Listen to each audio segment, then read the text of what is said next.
तक भगता रहा वो बढ़ता रहा।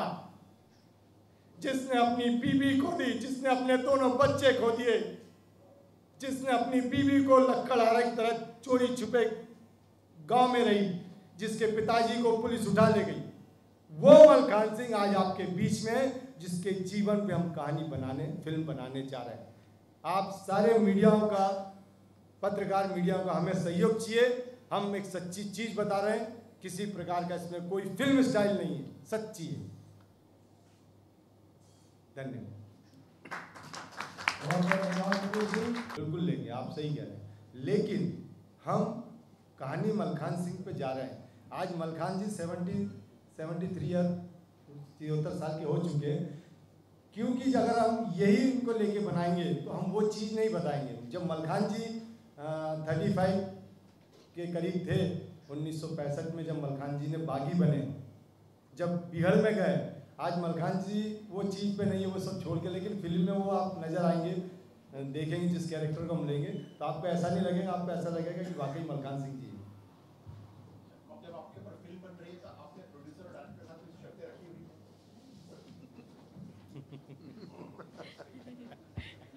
अपनी शर्तें रखी थी क्या? अपनी शर्तें रखी है तो क्या कहना चाहते हैं आप बताइए, बोले आप।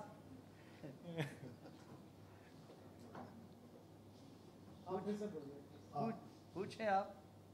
जब आपने आत्मसमर्पण किया था तो आपने सरकार के सामने कुछ शर्तें रखी थी और कुछ शर्तों के साथ आपने आत्मसमर्पण किया था। और जब आपकी जिंदगी के ऊपर फिल्म बन रही है तो आपने इस फिल्म के प्रोड्यूसर और डायरेक्टर, इनके सामने भी कुछ शर्तें रखी हैं? देखिए, सरकार के सामने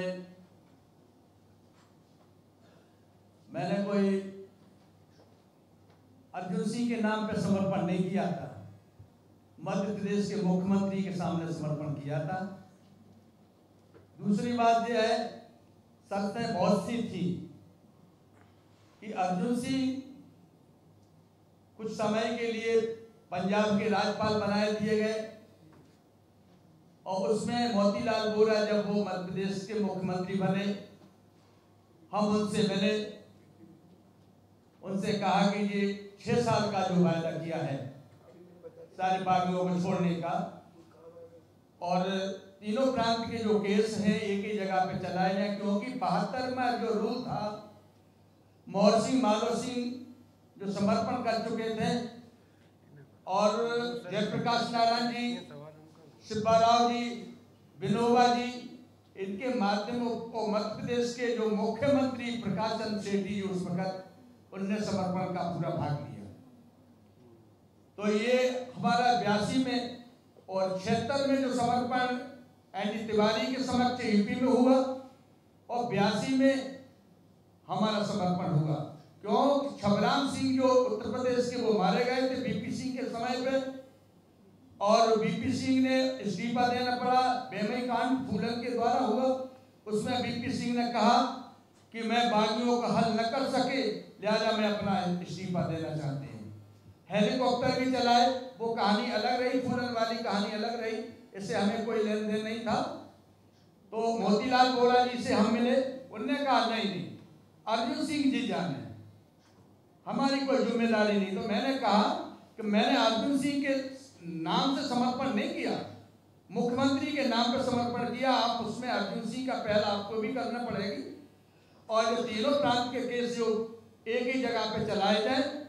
बहरहाल जो 72 में केस ग्वालियर जेल में सेंटर में चलाए गए, और सारे केस विड्रॉ करके एक एक केस में सजा सुनाई गई, और हमारे केस जो कुछ इटावा के थे, जालौन के थे, कोई भिंड के जैसे थे, वो अलग अलग पटलों पे चले।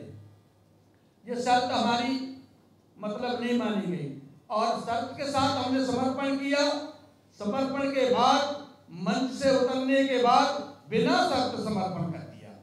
हमें बुरा लगा कि हमारा हथियार जमा करने के बाद आज और बिना शर्त बात कर रहे हैं, इनकी जुबान है क्या है, इनको अच्छा नहीं इनने का हमारे साथ में किया कि आप शर्त के साथ बात करते थे, और शर्त के साथ बात की थी तो आप अपनी शर्त रखते, चाहे वो कुछ भी होते, हम छूटते या नहीं छूटते। ये शर्त हमारे लिए बहुत घातक बनी। तो हमने अपनी जमीन बेची और सारे बागियों को वकील का खर्चा दिया और हमने सब बागियों को धीरे धीरे अपने केस से छुटाया। किसी केस में सजा हुई तो इसके बाद वो हाई कोर्ट से बरी हुए। पुलिस ने जब वो उसका एक रूल था 72 का कि जो बागियों को यदि कहीं बरी हो जाते हैं किसी कोर्ट से और कोर्ट से अगर बरी हो जाते हैं तो कोई पुलिस दोबारा अपील नहीं की जाएगी। ये 72 में रूल था। ये रूल को पुलिस ने तोड़ के इसके बाद हम बरी होने के बाद फिर हाई कोर्ट अपील की। हाई कोर्ट से अगर बरी हम हो जाते हैं तो अपील सुप्रीम कोर्ट में अपील की तो हम सुप्रीम कोर्ट तक गए।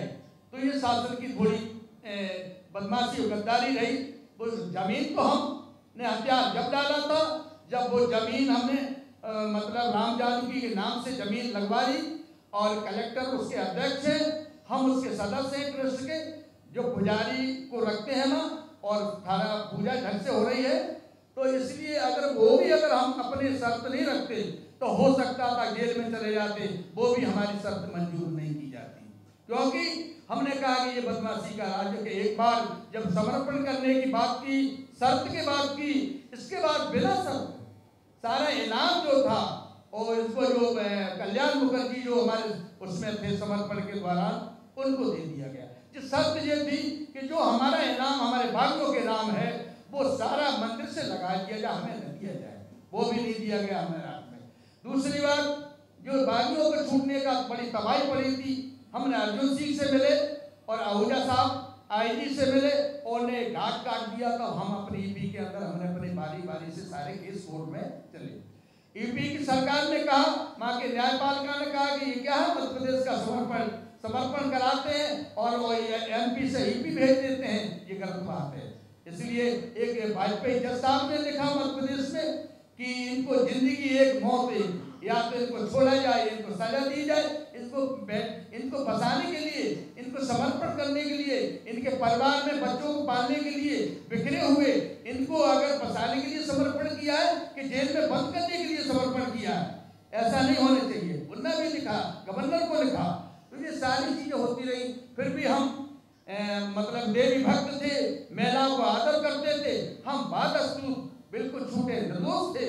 हमने कोई ऐसा अपराध नहीं किया अपने जीवन में जिससे हमें कोई क्षति पहुंचे और जनता के सामने हमें मतलब मुंह छुपाना पड़े, ये हमारा काम नहीं रहा।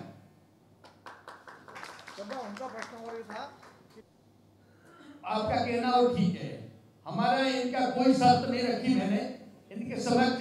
मेरी शर्त एक है इनसे कि मेरी सच्ची कहानी जनता के सामने पेश की जाए, वही एक मेरी शर्त है। हमें बताएगा क्या पुलिस की वर्दी पहन के? ऐसा है, मैं आपको बताएं कि पुलिस की वर्दी तो पहननी पड़ती है माँ। क्या है कि उसमें वो प्रमोशन की वर्दी तो है नहीं, वो तो संबल की वर्दी है। कहने का मतलब कोई चाहे एसपी के बिल्ला लगा ले, चाहे थानेदार के लगा ले, चाहे डीजीपी के लगा ले, वो तो एक अलग बात है। वो हमारा जो दल है, जैसे फिल्म में भी बहुत काम करते हैं और तमाम दाढ़ी भी लगा लेते, बागियों की नकल भी होती है, तमाम ऐसा होता है, वो एक अलग बात है। अकेले क्या है, यूनिफॉर्म में रहते, उसमें क्या है कि सिविल कपड़ों में नहीं रह पाता बागी। सफेद कपड़ा पहन के हमेशा जो क्या है और दिखाई देता, रात में चलते तो दिखाई देता है। पहरेदार जो पहरा लगाएगा वो अगर कहीं जगह नहीं होगी पहरे लगाने की तो एक सिविलियन कपड़ा पहन के अपना एक संतरी को बैठा लेंगे और इस तरह के घूमता रहेगा। हम 4-4 संतरी रखे और किसी गांव में हम कभी नहीं गए, चाहे कितनी भी बारिश हुई, कितना भी ठंड पड़ी, कितना भी मुसीबत आई, अगर हमने अपने बिस्तर एक जरा सी बरसाती पे रहे तो हम घर के अंदर रहे, झाड़ियों के अंदर रहे। तमाम गांव, तमाम घर बेर के अंदर तमाम झोपड़ी पड़ी। बहुत लोगों ने कहा कि बारिश हो रही, सर्दी पड़ रही, नहीं, मैंने कहा गलत। इतना दल तो हम किसी के घर में नहीं सुबह सकते, हम किसी को संभाल नहीं सकते। हो सकता है किसी के घर में हमारे बागी कोई अन्याय कर दें तो वो हमको काला मुंह होगा, हम ऐसा नहीं चाहते। हमारा जीवन जब खराब हो चुका, हमें इस रास्ते पे ले आए हैं, इस रास्ते से हम भटके हुए हैं। अगर हमने अपना घर छोड़ दिया, हमारा ये घर है, अब इसके बाद हम नहीं किसी के घर में सोने नहीं जाएंगे। जब तक हमारी जिंदगी रहेगी तब तक हम ऐसी झाड़ियों में सोएंगे और जमीन में सोएंगे और कंकड़ पत्थरों से प्यार करेंगे, कांटों से प्यार करेंगे, सांप बिच्छुओं से प्यार करेंगे। बहरहाल हम किसी के मकान में नहीं सोएंगे। जैसा आपने बाकी पे बनी आप पे कोई फिल्म, आपने अभी डाकुओं पे जो फिल्में बनी है उसमें से आपको कौन सी पसंद फिल्म है? फिल्म जैसे डाकुओं की फिल्म बनी, वैसे शब्द तो हम डाकू तो नहीं, और डाकू शब्द वैसे वाकई में अलग है। अंग्रेजों ने भी लिखा है कि ये डाकू शब्द नहीं था, बगावत के खिलाफ बागी, बदतमीजी जो करता है वो बागी शब्द है, हकीकत में शब्द ये है।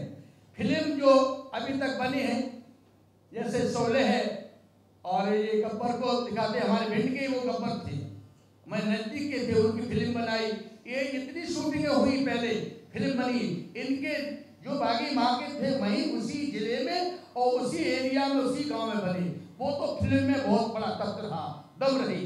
और जहाँ आर्ट फिल्म बनती रही, जैसे बम्बई में खड़ा कर दे किसी पहाड़िया के नीचे तो उसमें पूरा तत्व नहीं आता, तो वो फिल्म में बहुत फर्क पड़ता है। जैसे पान सिंह जी की फिल्म बनी, फूलन की फिल्म बनी, वो एक अलग बात रही।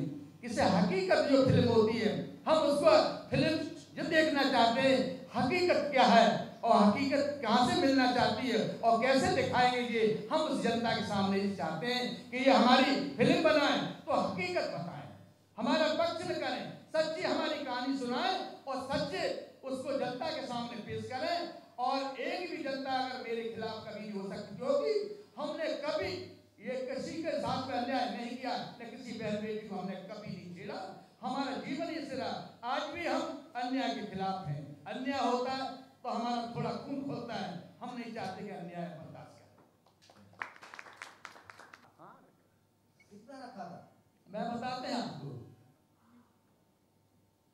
कि मध्य प्रदेश का इनाम अलग था और यूपी का इनाम अलग था, राजस्थान का अलग था। टोटली इनाम कितना भी होगा, हमें तो कोई मतलब इनाम से कोई लेन देन नहीं था, हमें क्या लेना, हमें कोई नाम थोड़ा करना, मैं कोई उग्रवादी थोड़े थे जो किसी को पकड़ के मार दे, हमें क्या लेने देना। मैं अपने हक की लड़ाई लड़ रहे थे, अपने उसकी लड़ाई लड़ रहे थे, मैं प्रदर्शन की लड़ाई नहीं लड़ रहे थे कि मेरा नाम हो जाए चंबल घाटी पे और मेरे ऊपर बहुत बड़ा इनाम हो जाए, इसके लिए मैं नहीं चाहते थे। मैं अपनी लड़ाई सच्चाई की लड़ाई लड़ रहे थे कि अगर भगवान किसका साथ देते, अगर अन्याय का साथ देते, कि ईमानदारी का साथ देते, अगर मेरा सच्चा मतलब ईमानदारी का काम है, सच्ची परिचय है और मैं सच्चे देवी भक्त हैं और मैया को उसके राम जानकी की जमीन के पीछे हमारे एक दोस्त के प्राण गए, हम भी अपने प्राण देने को तैयार थे, तो हम चाहते थे, हम इनाम के भूखे नहीं थे, हमें इनाम नहीं चाहिए, नाम नहीं चाहिए, हमें अपना ये चाहते थे कि सच्ची कहानी बने और सच्चा काम होना चाहिए। बीत गई चंबल को बदनाम करते करते, ऐसा चंबल पे हकीकत में कुछ नहीं, खास करके जो भिंड मुरैना का जो आदमी बहुत मजबूत है, सच्चा है, सिर्फ अन्याय को बर्दाश्त नहीं करता, इसी की वजह है।